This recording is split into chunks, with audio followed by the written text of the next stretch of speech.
오늘은 데살로니가전서 2장 1절부터 12절까지의 말씀을 읽겠습니다. 형제들아, 우리가 너희에게 들어간 것이 헛되지 아니한 줄을 너희 자신이 아나니, 너희가 아는 바와 같이 우리가 전에 빌립보에서 고난을 당하고 또 치욕을 당한 뒤에도 많은 싸움을 싸우며 하나님의 복음을 너희에게 말하려고 우리 하나님 안에서 담대하였노라. 우리의 권면은 속임수나 부정함에서 나지 아니하였고 간사함으로 한 것도 아니었노라. 다만 우리는 하나님의 허락을 받아 복음을 위탁받은 대로 말하노니, 이것은 사람들을 기쁘게 하려 함이 아니요 오직 우리의 마음을 시험하시는 하나님을 기쁘게 하려 함이라. 너희가 아는 바와 같이 우리가 어떤 때에도 아첨하는 말들이나 탐욕의 탈을 사용하지 아니하였나니 하나님께서 증인이시니라. 우리가 그리스도의 사도로서 부담을 줄 수도 있었으나 너에게서든지 다른 사람들에게서든지 우리가 사람들에게서는 영광을 구하지 아니하였고, 유모가 자기 아이들을 돌보듯 너희 가운데서 부드러운 자가 되었노라. 우리가 이같이 너희를 다정하게 사모하여 하나님의 복음뿐 아니라 우리 자신의 혼까지도 너에게 기꺼이 나누어 주고자 함은 너희가 우리에게 소중하였기 때문이라. 형제들아, 우리의 수고와 해산의 고통을 너희가 기억하나니, 우리가 너희 중에 아무에게도 폐를 끼치지 아니하려 하였으므로 밤낮으로 수고하며 너에게 하나님의 복음을 선포하였노라. 믿는 너희 가운데서 우리가 얼마나 거룩하고 옳고 흠없이 처신하였는지에 대하여는 너희가 증인이요 하나님도 그러하시도다. 너희가 아는 바와 같이 우리가 너희 각 사람에게 아버지가 자기 자녀들에게 하듯 권면하고 위로하고 명하였노니, 이것은 너희를 부르사 자신의 왕국과 영광에 이르게 하신 하나님께 너희가 합당히 걷게 하려 함이라. 오늘은 데살로니가전서 2장 1절부터 12절까지의 말씀을 중심으로 본받을 만한 영적 지도력이라는 제목으로 말씀드리겠습니다. 세계적 주간지 타임 1956년 7월 2일호에 이런 제목의 기사가 났었다고 합니다. 항상 누군가를 붙들어 주다가 간 사람. 빌리 그레함은 그에 대해 이렇게 말했습니다. 나는 도순이야말로 내가 알고 있는 어느 누구보다도 많은 사람들을 변화시킨 인물이라고 생각합니다. 오늘날의 우리는 이 위대한 한 사람의 생애를 통해 인종, 언어, 문화를 초월하여 영향받은 수많은 제자들을 보고 있을 뿐입니다.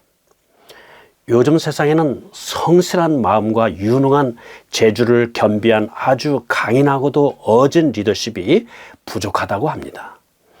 그런데도 리더십에 대한 책자나 강의, 집회, 전문가는 세상에 넘쳐납니다. 이런 상품들은 우리에게 참신한 개념과 새로운 기술과 실제적 원리를 소개합니다. 그러면서 우리의 효율성과 성공률을 높여줄 것을 약속합니다. 그런데 이러한 리더십과 리더십 유행에 대해 이토록 요란스럽게 야단법석을 떠는 이유가 대체 무엇일까요? 한 기관이 성공하려면 반드시 리더십이 필요하기 때문입니다. 그뿐 아니라 국가, 스포츠팀, 기업, 학교, 가정, 군대, 교회 등 어느 기관이나 다 마찬가지입니다. 성공과 발전의 비결은 책임자에게 있습니다. 그렇다면 리더십이란 무엇일까요? 한마디로 감화를 끼치는 영향력입니다. 리더십이란 사람의 마음과 생각에 동기에 불을 지펴 불가능한 줄로만 알았던 일을 성공적으로 해내게 하는 힘입니다.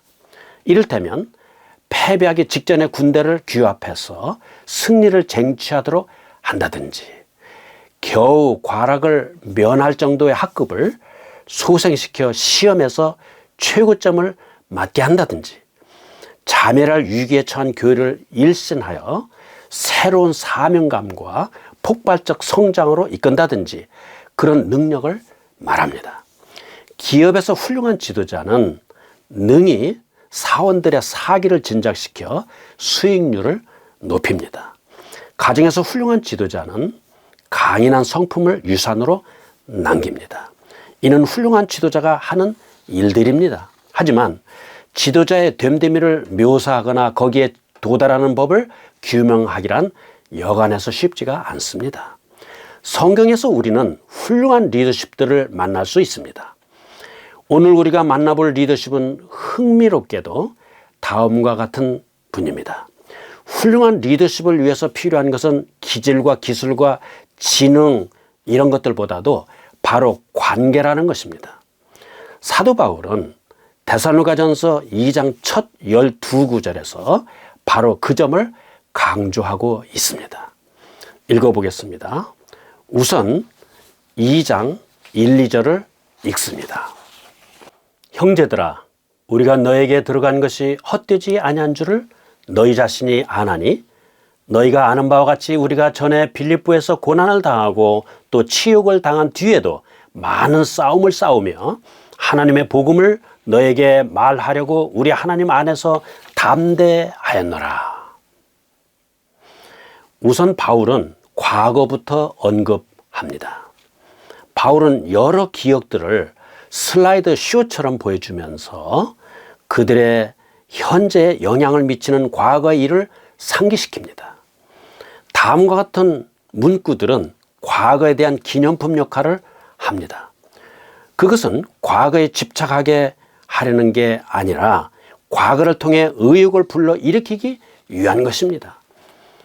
2장 1절에 너희 자신이 아나니, 2절에는 너희가 아는 바와 같이 우리가 전에 빌립보에서 고난을 당하고, 5절에 너희가 아는 바와 같이 우리가 어떤 때에도 아첨하는 말들이나 탐욕의 탈을 사용하지 아니하였나니, 9절 형제들아 우리의 수고와 해산의 고통을 너희가 기억하나니, 10절 너희가 증인이요, 11절 너희가 아는 바와 같이. 바울은 그들이 무엇을 기억하기를 바랬을까요? 무엇보다도 그들을 찾아간 일이 헛되지 아니한 줄을 그들이 알기를 바랬습니다. 그가 바란 것 이상의 성과가 있었습니다. 그들은 빌립보에서 심하게 능욕당한 채 만신창이가 된 모습으로 왔습니다. 그때 바울과 실로아노는 같은 사람입니다. 로마 시민인데도 재판 없이 공개적으로 옷이 벗겨지고 매를 맞고 투옥되었었습니다. 하지만 그들은 이런 극심한 박해와 고생에도 불구하고 데살로니가로 건너와 담대하게 말씀을 전했습니다. 바울과 실라는 빌립보에서 데살로니가로 곧장 가지 않고 항구 쪽으로 돌이킬 수도 있었습니다. 아직도 몸이 얼얼하고 욱신거려 안디옥으로 배 타고 돌아가 버릴 수도 있었습니다. 빌립보에서 데살로니가로 떠나기 전에 로마인과 시 관리에게 거부당한 일 때문에 스스로 실격이나 자격 미달로 느낄 수도 있었습니다. 그러나 위대한 지도자라면 곧 배우게 될 사실을 그들은 알고 있었습니다. 즉 약점이 꼭 결격 사유가 될 필요는 없다는 것입니다. 최고의 지도자라도 덜어놓은 과거의 흉터가 있습니다. 고통과 고난, 실수와 좌절은 다 우리에게 인내와 오래 참음과 긍휼과 소망을 가르쳐 줄 수 있습니다. 이러한 것들은 다 리더십의 필수 요소입니다. 다음은 2장 3절에서 6절까지의 말씀을 읽겠습니다. 우리의 권면은 속임수나 부정함에서 나지 아니하였고 간사함으로 한 것도 아니었노라. 다만 우리는 하나님의 허락을 받아 복음을 위탁받은 대로 말하노니 이것은 사람들을 기쁘게 하려 함이 아니요 오직 우리의 마음을 시험하시는 하나님을 기쁘게 하려 함이라. 너희가 아는 바와 같이 우리가 어떤 때에도 아첨하는 말들이나 탐욕의 탈을 사용하지 아니하였나니 하나님께서 증인이시니라. 우리가 그리스도의 사도로서 부담을 줄 수도 있었으나 너에게 쓰든지 다른 사람들에게 쓰든지 우리가 사람들에게서는 영광을 구하지 아니하였고. 어떤 지도자는 사람들 앞에서는 탁월한 리더의 모습을 보이면서도 뒤에서는 악취를 풍기는 경우가 더러 있습니다. 그는 그 악취를 제거하는 일부터 해야 합니다. 바울은 의지적으로 이런 부정적인 요소들을 삼가했습니다. 우리도 각자의 영향권에서 지도자로 섬기려면 이를 잘 살펴서 삶에서 모두 제거해야 할 것입니다.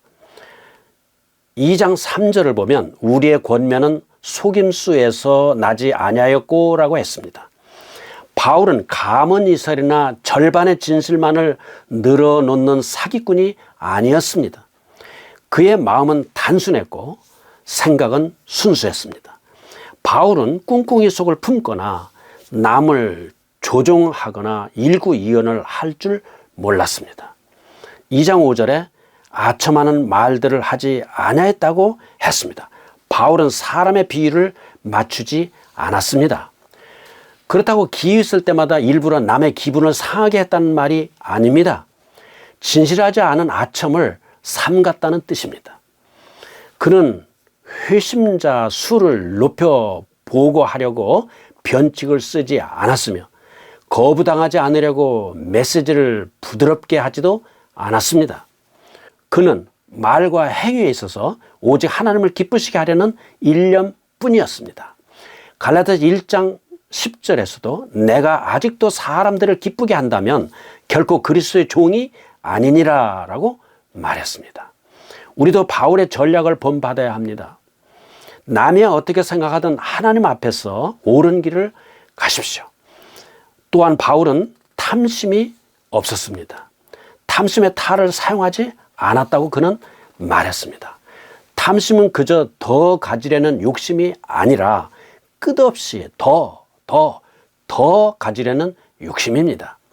탐심이 극으로 치달으면 시기와 질투와 탐욕의 뿌리가 됩니다. 남의 것까지 손에 넣으려고 집착합니다. 그 대상도 돈과 재물만이 아닙니다. 우리는 영광을 탐하여 늘 자신이 주목받으려 할 수 있습니다. 탐욕을 죽이려면 절제가 필요합니다. 그러면 동기가 순수해져 효과가 보장된 리더십 유형을 갖출 수 있습니다.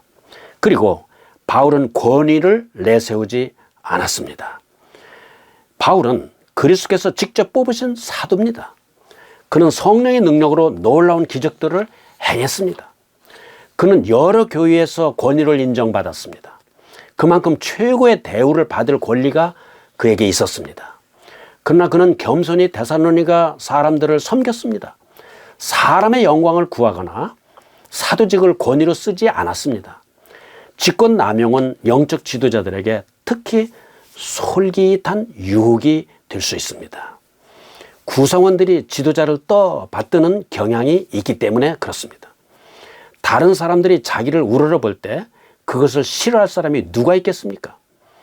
그러나 이러한 권위주의 유형은 자칫 무례함과 독재적 방식을 낳습니다. 리더십에 필요한 견제와 감시를 거부할 수 있습니다. 그러면 그게 시한폭탄이 되어 지도자 자신과 기관을 폭발과 붕괴 쪽으로 몰고 갑니다. 바울의 데살로니가 사역은 오늘 우리가 사역을 어떻게 이끌어야 하는지를 알려주는 모범입니다. 그가 역설했듯이 바울 일행은 사역할 때 속임수나 아첨이나 탐심이나 교만으로 강압하지 않았습니다. 우리도 바울처럼 정직하고 투명하며 너그럽고 겸손하게 사역을 이끌어야 합니다. 2장 7절부터 11절까지의 말씀을 다시 읽겠습니다. 유모가 자기 아이들을 돌보듯 너희 가운데서 부드러운 자가 되었노라. 우리가 이같이 너희를 다정하게 사모하여 하나님의 복음뿐 아니라 우리 자신의 혼까지도 너에게 기꺼이 나누어 주고자 함은 너희가 우리에게 소중하였기 때문이라. 형제들아, 우리의 수고와 해산의 고통을 너희가 기억하나니 우리가 너희 중에 아무에게도 폐를 끼치지 아니하려 하였으므로 밤낮으로 수고하며 너에게 하나님의 복음을 선포하였노라.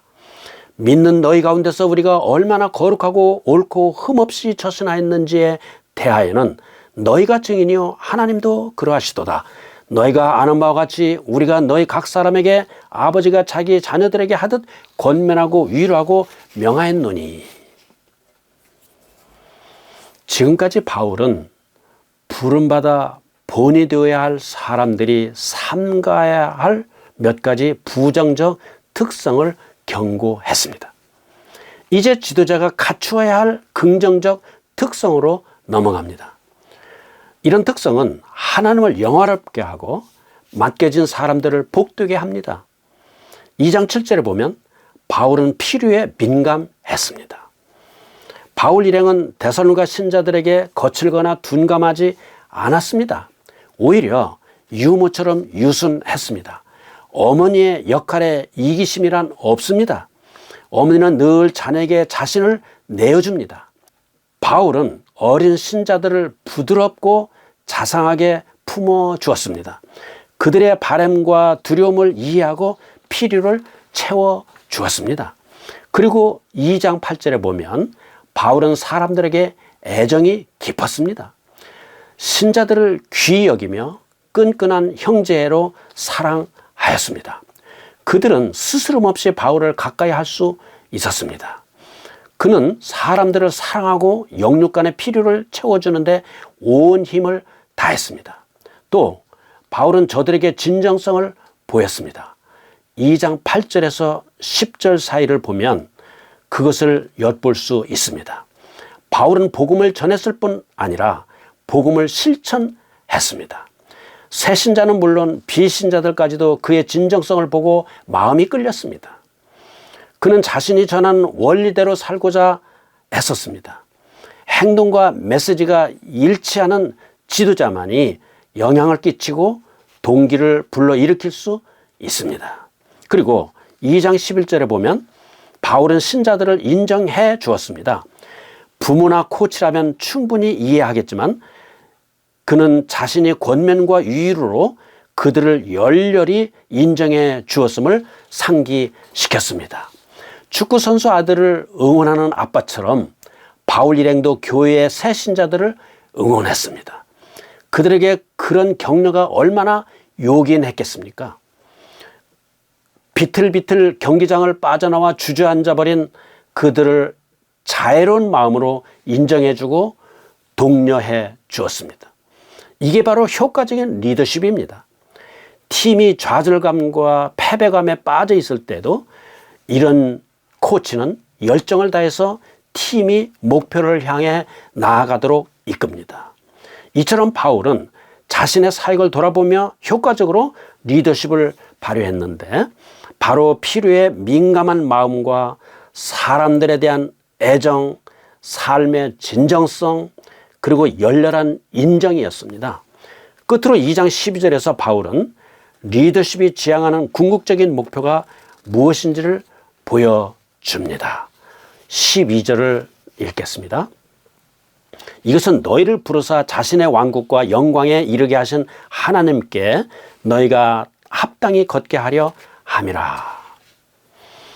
그들은 마게도냐에서 가장 큰 교회가 되게 하려는 것은 아니었습니다. 최고의 평판을 얻는 것도 아니었습니다. 그보다 훨씬 더 고상하고 중요한 목적이 그들에게 있었습니다. 그것은 바로 그들이 하나님께 합당히 걷게 하려 함이었습니다. 바울은 자신이 섬기는 사람들을 유익하게 하는데 리더십에 중심을 두었습니다. 그들이 주님을 따르고 영원히 그분의 임재를 누리는 데 있었습니다. 이 목적과 상관이 없는 부수적 사안에 대해서는 주의를 빼앗기지 않았습니다. 그는 속임수와 권위주의적 자세를 삼가했고 사람들의 필요에 민감한 마음으로 열렬히 그들을 인정해 주었습니다. 이 모두가 자신이 이끄는 사람들이 그리스도인다운 행보에서 흐트러지지 않고 하나님 앞에 합당하게 걷게 하려는 것이었습니다. 수많은 기독교 서적들이 리더십의 방법론을 다루고 있습니다. 책에서 효과적인 리더십 전략들이 제시되고 성공적인 리더십의 유형들이 권장되고 있습니다. 하지만 독서와 실천은 엄연히 다릅니다. 그런 실제적 원리들도 알고만 있으면 아무 소용이 없습니다. 우리가 책임을 맡은 영역이 가정이든 교회든 교실이든 기업이든 간에 데살로니가서 2장 1절에서 12절 사이에서 건져 올리는 다음의 조언에 힘입어 실천할 수만 있다면 우리도 효과적인 리더십 유형을 체득할 수 있습니다. 그것은 안정된 내면이라고 해서 동력과 동기를 자기 안에서 구해야 한다는 뜻은 아닙니다. 우리의 힘과 동기는 그리스도에서 나와야 합니다. 그리고 효과적인 영적 리더십으로 당면한 과제를 수행하려면 내면이 안정되어 있어야 합니다. 그분의 부르신 것과 능력 주실 것을 확신하고 그분이 세우신 목적과 목표에 전념해야 합니다. 그러면 사람의 비율을 맞추지 않을 수 있습니다. 그리고 탁월함을 추구하라는 것입니다. 기준을 낮추거나 삶과 사역의 수준을 얼버무리지 말라는 것입니다. 아무리 힘들어도 매사에 탁월함을 추구해야 합니다. 그것이 비록 혼자만의 열정일지라도 그 헌신의 영향으로 남들도 같은 길을 따를 수 있습니다. 각자 책임을 맡은 영역의 지도자로서 하나님이 주시는 비전을 분별해서 흔들림 없는 열정으로 그것을 따라야 합니다. 끝으로 의지를 다해 믿음을 지키라는 것입니다. 믿음을 생활화하라는 뜻입니다. 다른 방법으로 다 안 될 때야 믿음을 찾아가서는 안 됩니다. 처음부터 믿음으로 시작하십시오. 첫걸음을 내디딜 때부터 기도하십시오. 당신의 삶 속에 살아계신 하나님의 자리를 내드리고 그리스도께 최고의 통치권을 맡기십시오. 자신의 힘이 아닌 성령의 능력을 의지하십시오. 의지적으로 그렇게 결단하십시오. 그러려고 하면 인내와 자제와 절제를 실천해야 합니다. 하나님께 당신을 위해 역사하실 여지와 시간을 드려야 합니다. 이렇게 마음의 초점을 잡고 시선을 경건한 삶이라는 목표에 확고히 고정하십시오. 자신의 목표이자 영향권 아래 있는 사람들을 위한 목표이기도 하죠. 그러면 당신도 바울의 긍정적이고 실제적인 리더십을 실행할 수 있습니다. 오늘은 여기까지 하겠습니다.